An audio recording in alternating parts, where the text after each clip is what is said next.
I went to work, and my first meeting of the day was with the leadership of the mental health community, because of course I'm the main man on mental health and addiction. And I've got the leaders of NAMI and Mental Health America and the American Psychiatric Society, the American Psychological Society, all of them in my office strategizing about how we're going to pass the mental health bill. And I'm on my way to the office chugging the Red Bulls, just trying to get my mind clear. And none of them said anything about my own mental health. I did this book after I left Congress, and I interviewed all these people I worked with over the years, and they were like, oh my God, we were horrified. I'm like, and you didn't say anything? You were a congressman.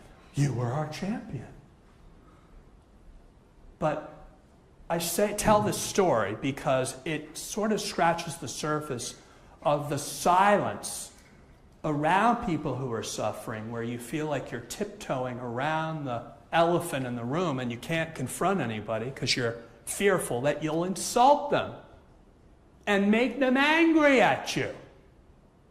And boy, as someone who's grown up in an alcoholic home, I know all about that. I never wanted to confront either one of my parents for fear that, that I'd get the reprisals. And so in any event, I went to the floor to vote, and my phone call finally came from my chief of staff, and he said, we have a problem.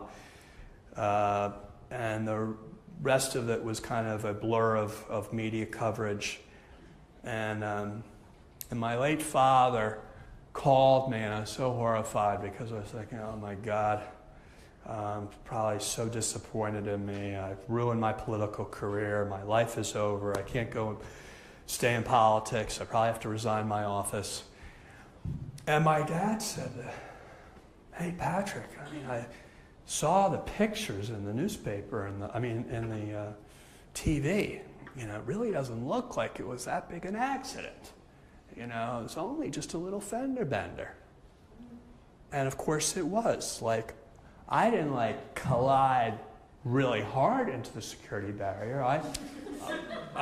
So I guess it wasn't that bad, But again, I only tell this story to illustrate the fact that our parents' generation had the view that if no one saw it on the outside, then it wasn't such a big deal.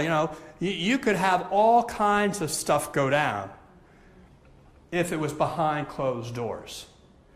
If no one out there knew about it, then you didn't have a problem because no one else knew. The whole problem with this disease is someone finding out.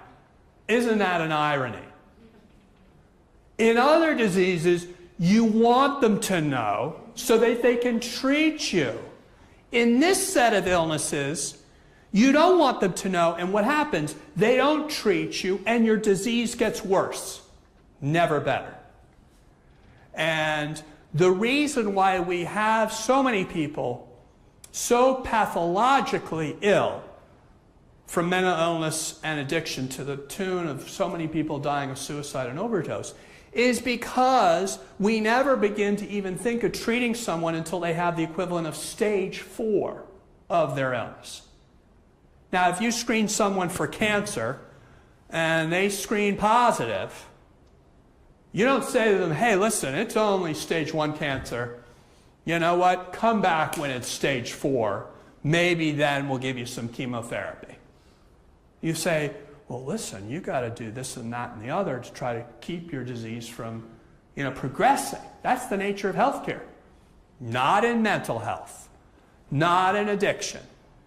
We don't want to question this disease because in questioning it, we question the agency of the human being who's potentially suffering from it, to the point where we so stigmatize this disease, people don't want to have the label, so of course they're going to deny it and make you feel bad that you've even suggested that they get help.